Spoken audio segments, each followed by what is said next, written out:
In this video, we're going to look at simple tricks that force you to hold on to your winning trades. If you're struggling to hold on to your winners, maybe check these out. Stay tuned.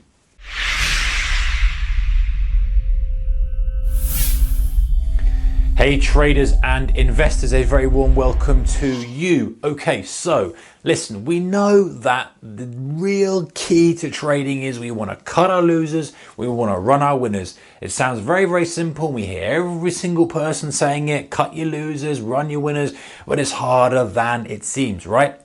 Let's assume we get to our cut to our losers point. We're good at taking stops. We're good at cutting it off. We're good at doing that. Many traders get to the point where they're very good at that. And that's the first step. The second step to it, or the second part of that phrase and the quote that all the greats say, running the winners, is the harder part. It's hard because, hey, we have this situation where we go, right, I'm going to focus, I'm going to run my winners now. So you run your winners one day or 1 week and then you find out that it goes your way and it comes back and you get stopped out and you don't run your winners the next week and they all run in your way. Listen, you've got to understand that is going to happen anyway. But we want to find ways and strategies and tips and tricks to be able to allow us to run our winners. If you're in a place now where you can sit in front of your screen, you happily can run your winner all the way as much as you want, then great. But many traders aren't. Many traders struggle with running the winners. And I get it. You see a decent profit there, you want to take it. You don't want to lose the profit. It's the natural impulse to want to grab it. So you have to try and stretch that comfort zone of saying, hey, yeah, I may have a decent profit there, but this thing is just getting started. I've evaluated this. I think this has got further to go. I need to stay the course. I don't need to be scared by this and pull stuff out of it. I need to stay with it and be aggressive with the trade. And then you get to a point where you'll start adding to the position. That's the ultimate point you want to be at. So anyway, let's look at this. Let's look at some of the ideas and tips we've got. Number one is using an indicator-based exit. This helps me loads with my trades.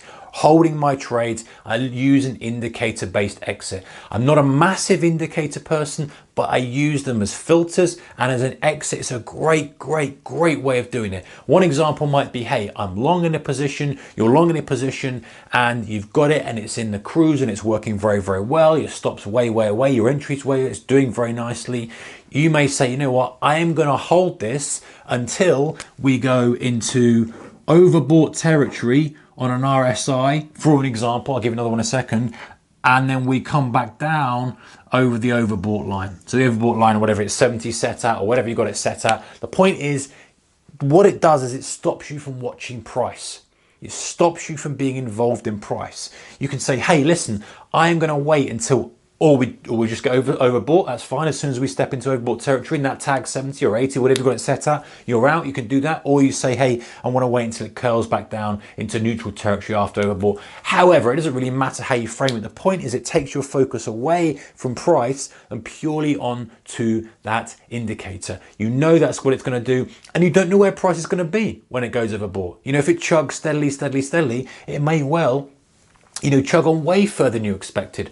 Or even, especially if you're using the one as it pulls back off from an overbought condition, it may pull up and stay overbought for days and days and weeks if you're swing trading before it finally comes down. So that's the beauty of it. Because you don't know what price it's going to be, you can't start doing sums in your head. You can't start doing this and doing that. It takes the focus away from price.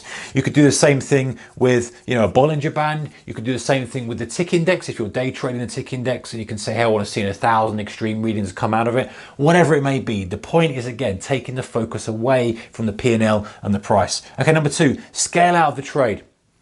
If you really are struggling to hold on to the trade, take a piece off. This will help stretch you. It's not probably the best thing to do overall because you'll never be in the biggest position when it's running in your favor, but it's a good starting point. Scaling out of the trade, taking some out, depending on the setup as well. Sometimes some setups work very, very well for scaling, but you just want to take the position, some of it off, so you feel like you've done something. You fed that urge inside you to bank some of the profit. So let's say you take half of the position off and you run half. You say, hey, you know what, my stop is now tightened up, so that's going to be fine. I've taken some profits. I still have been paid for the trade. It doesn't matter what happens now. And that can put you in a more of a comfortable position, so you're not watching it all the time. Then maybe you say just a quarter or a fifth, or you start adjusting and having a couple of scales, or you start playing around with that, a way of adjusting in and out of a position. And that can be quite effective for psychology doing that. So have a look at scaling out of the trade.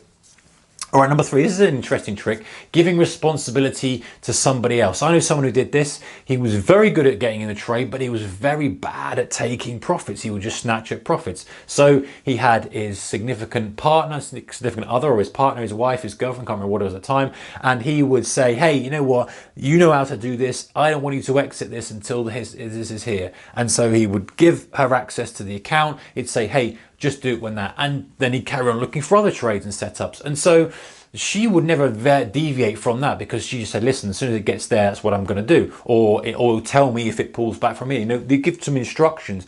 That way, you know, it's being handled by someone you trust, but at the same time, you know that it's going to be executed. And then she comes back and says, oh yeah, I exited that where you said it was going to go, $50, I closed it. Okay, great, next one. And you can start like deferring responsibility. Now, maybe you do it in a trading office with a bit more instruction environment. Maybe use a wife, a husband, a brother, sister, friend, whatever. The point is, obviously it's got to be someone you trust.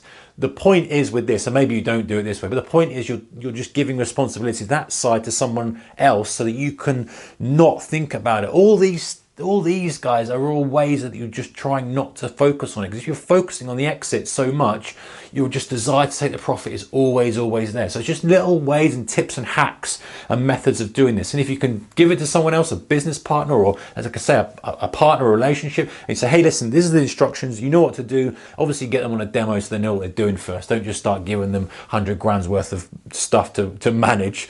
You know, do all that due diligence first, but then you know, hey, you're in charge of the exits, great, I'm in charge of the entries, fine. And then maybe you can adjust responsibility like that. That's a great way of doing it. And actually, digressing slightly, there was a prop firm that did that. Guys who were very, very good at trading trends and guys who were very, very good at getting into trends would pass the position on, and so they'd work as a team. Say, hey, there you go, you've got a great position now, you manage the thing. These guys would be scaling into the trend, and they just had two different skill sets that work very, very well together. But I wonder where they are now, it'd be interesting. Okay, number 4, set times to review. So instead of looking at the screen all the time, or instead of looking at your phone and checking all the time, just have times when you'll do it. At the close, if you're a swing trader, hey, I want to check it half an hour before the close to see if I want to do anything. If you're a day trader, you might set your alarm for hourly or whatever it may be. Point is, giving, again, same kind of thing, taking your attention away from price and movement and only bringing it to it when it needs it. So maybe you set alerts for levels instead of just price, instead of time, didn't add that on there. You know, levels that you want to review the position at, but don't set a level that's so good that, hey, if it goes off, I'm going to be encouraged to pull the trigger from it.